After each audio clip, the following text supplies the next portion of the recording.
किसी भी अष्टमी तिथि को 12 महीने में शुक्ल पक्ष कृष्ण पक्ष की अष्टमी तिथि पड़ती है।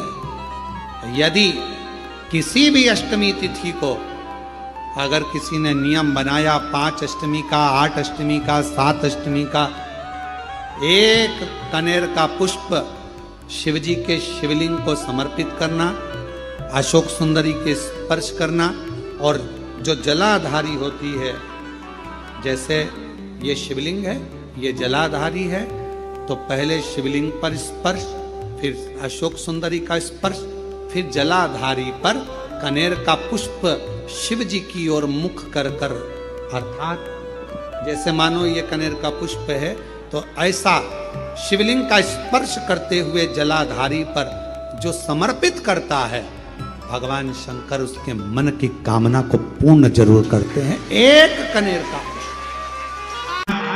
सौभाग्य सूचक वस्तुओं का जो दान करता है वो जीवन में कभी विधवा नहीं होता। महाराज वो 8 वस्तुएं बताई हैं। पहला कुमकुम, दूसरा पुष्प, चाहे लाल हो, चाहे सफेद हो, चाहे पीला हो, पुष्प कोई भी हो। तीसरे नंबर पर है चंदन, चौथे नंबर पर है तांबुल बीड़ा, 5वें नंबर पर है काजल, 6ठे नंबर पर है ईख, क्या बोलते हैं यहां पर ईख को, क्या बोलते हैं, गन्ना, ईख। 7वें नंबर पर है लौंग, खाने वाली जो लौंग होती है, लौंग। और 7वें नंबर पर है, 8वें नंबर पर है जीरा, जीरा ये भी सौभाग्य सूचक है। कहते हैं चैत्र महीने की तृतीया तिथि को बिना नमक का भोजन कर कर, सुबह बिना नमक का भोजन करें, एक समय फलाहार करें बिना नमक का, और तुलादान के बराबर एक पलड़े में अपन बैठकर 8 वस्तुएं तुला की रख कर जो दान दे देता है वो नारी कभी विधवा होकर नहीं जाती, 7 जन्म तक अखंड सौभाग्यवती रहती है। कि जिंदगी में कभी जीवन में अगर ऐसा लगे कि बहुत दुख है, बहुत तकलीफ है, बहुत कष्ट है, एक बेलपत्र अपने हाथ में रखो,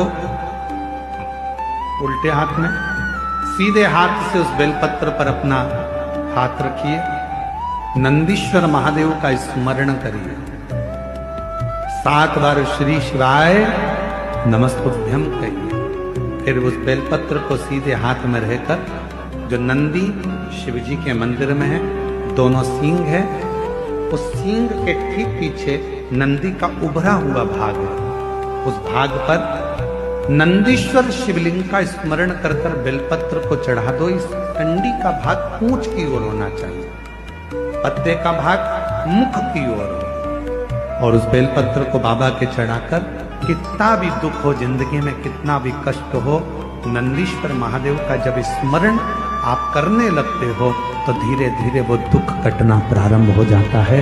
आपकी जिंदगी में कभी जीवन में अगर ऐसा लगे कि बहुत दुख है, बहुत तकलीफ है, बहुत कष्ट है, एक बेलपत्र अपने हाथ में रखो, उल्टे हाथ में, सीधे हाथ से उस बेलपत्र पर अपना हाथ रखिए, नंदीश्वर महादेव का स्मरण करिए, 7 बार श्री शिवाय नमस्तुभ्यं कहिए, फिर उस बेलपत्र को सीधे हाथ में रहकर, जो नंदी शिवजी के मंदिर में है, दोनों सींग है, उस सींग के ठीक पीछे नंदी का उभरा हुआ भाग है, उस भाग पर नंदीश्वर शिवलिंग का स्मरण कर कर बेलपत्र को चढ़ा दो। इस कंडी का भाग पूंछ की ओर होना चाहिए, पत्ते का भाग मुख की ओर हो, और उस बेलपत्र को बाबा के चढ़ाकर कितना भी दुख हो जिंदगी में, कितना भी कष्ट हो, नंदीश्वर महादेव का जब स्मरण आप करने लगते हो तो धीरे धीरे वो दुख कटना प्रारंभ हो। मान लो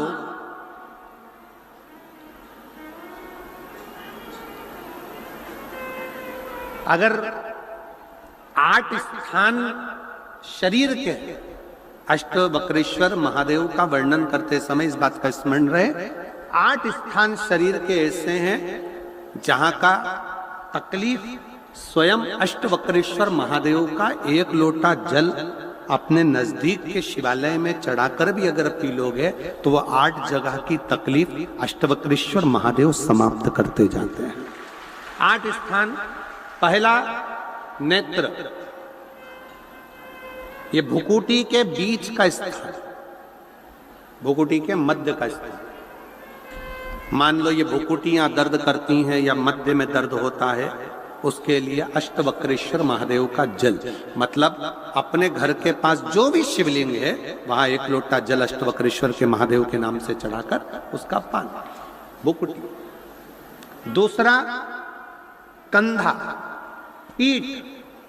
कई लोग ऐसे हैं जो रात्रि को अच्छे से सोते हैं और सुबह उठते हैं तो उनका ये दोनों हाथ के बीच का जो भाग होता है वो दर्द करता ही है।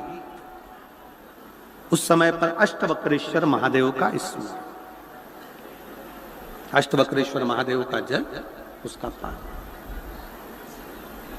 तीसरा, रीढ़ की हड्डी का डॉक्टर बोल दिया कि ये गुरिया खसक गया है, 1 नंबर 2 नंबर 3 नंबर का यदि कोई क्रम खसक गया है तो उस स्थान के लिए भी अष्टवक्रेश्वर। आप ऑपरेशन बाद में कराना, डॉक्टर बोल दिया है आप ऑपरेशन कराओ, मना नहीं है, पर एक बार अष्टवक्रेश्वर महादेव के नाम से दुर्वा बेलपत्र चढ़ाकर, जल चढ़ाकर, सुबह में दुर्वा का सेवन, प्रदोष काल में बेलपत्र का सेवन और रात्रि को सोने से पहले जो जल अष्टवक्रेश्वर का चढ़ाया हुआ है उसका पान करिए। आपकी रीढ़ की हड्डी का कैसा भी क्रम होगा वो ठीक होना प्रारंभ हो जाएगा। अष्टवक्रेश्वर।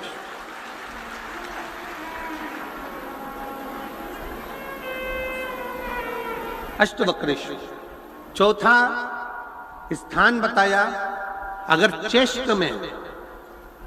चेस्ट में कोई तकलीफ आती है, चेस्ट में गांठ हो जाए या चेस्ट में कोई प्रॉब्लम खड़ी हो जाए तो उसके लिए भी अष्टवक्रेश्वर महादेव का स्मरण किया जाता है।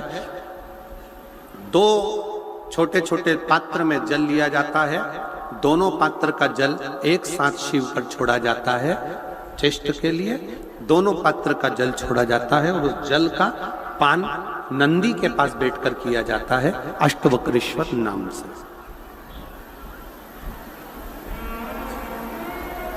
अष्टवक्रेश्वर। फिर क्रम आया, अगला जो वर्णन आया है, डॉक्टर बोले घुटना बदलना है, घुटने का गैप आ गया है, ग्रीस खत्म हो गया है, दर्द हो रहा है, उसके लिए भी अष्टवक्रेश्वर महादेव का स्मरण करें। घृत का लेपन अष्टवक्रेश्वर महादेव के नाम से शिवजी पर उस घृत को लेकर आना है। उसी घृत को रात्रि को सोने से पहले थोड़ा सा मुख में चाट कर अष्टवक्रेश्वर महादेव के नाम से फिर अष्टवक्रेश्वर। फिर अगला भाग आया अष्टवक्रेश्वर के अंतर्गत यदि इस गले से जुड़ा हुआ कोई रोग उत्पन्न होता है तो भी अष्टवक्रेश्वर का ही स्मरण किया जाता है। जल का पान अष्टवक्रेश्वर। और 8वें स्थान के रूप में जो पिड़ली के घुटने से नीचे के जो भाग होते हैं उसके लिए अष्टवक्रेश्वर महादेव पर 7 दुर्वा, 7 बेलपत्र और 7 अक्षत शिव को समर्पित कर कर दुर्वा बेलपत्र का पान 7 दिन तक लगातार उसी भाव में अष्टवक्रेश्वर महादेव का नाम लेकर किया जाता है। अष्टवक्रेश्वर। कभी अगर मौका लगे, शिव की करुणा हो जाए, शंकर की दया हो जाए, आप लोग कभी बद्री विशाल जाएं दर्शन करने के लिए, ऋषिकेश हरिद्वार तक जाएं तो श्रीनगर गढ़वाल से सुंदर कोहला गांव से 10 किलोमीटर की दूरी पर 8 किलोमीटर दूर तक गाड़ी जाती है, 2 किलोमीटर दूर तक पैदल चलकर आप जहां पर बैठकर स्वयं अष्टावक्र जी ने भगवान शंकर के शिवलिंग की स्थापना कर आराधना करी, ऐसे पवित्र स्थान का दर्शन कर अपने जीवन को धन्य बना सकते हो। बोल अष्टावक्रेश्वर महादेव की। 3 महादेव के नाम का स्मरण अच्छे से रखिएगा। पहला कुंदकेश्वर, बड़े से बड़ा रोग हो जाए, दवाइयां डॉक्टर जो दे उसको खाओ, पर साथ में कुंदकेश्वर महादेव का नाम लीजिए, जांच भी कराइए, दवाई भी कराइए। दूसरे नंबर का श्रंभेश्वर महादेव। श्रंभेश्वर महादेव भगवान नरसिंह को जब क्रोध आया था, भगवान विष्णु ने नरसिंह अवतार लिया था और नरसिंह भगवान को जब क्रोध आया था, शिव जी ने सरम्ब पक्षी का रूप धरकर नरसिंह भगवान को अपने पंजे में उठाकर अलकनंदा नदी में ले जाकर डाला था। इसलिए आज भी जब हम बद्रीनाथ जाते हैं, राइट में पुल पे से जाते समय जो ताप्ती कुंड है जिसमें से पानी गर्म निकलता है, उसके ठीक नीचे एक शिला का दर्शन करते हैं। वो शिला नरसिंह शिला कहलाती है और श्रंबेश्वर महादेव का स्मरण किया जाता है। श्रंबेश्वर महादेव क्रोध की संयमितता रखता है, चिड़चिड़ेपन को समाप्त करता है श्रंबेश्वर महादेव। और तीसरे नंबर पर है, जम के बोलो, अष्टवक्रेश्वर महादेव। अष्टवक्रेश्वर शिव जी के इन 3 स्वरूपों का वर्णन बड़ा सुंदर भाव से किया। उपासना कर रही है, भगवान शंकर का चरित्र कर रहा है। इसीलिए शिव तत्व कहता है भोजन भजन व्यापार और मिलन, 4 चीजें हैं। आप भी बोलिएगा साथ में, भोजन भजन व्यापार और मिलन, ये 4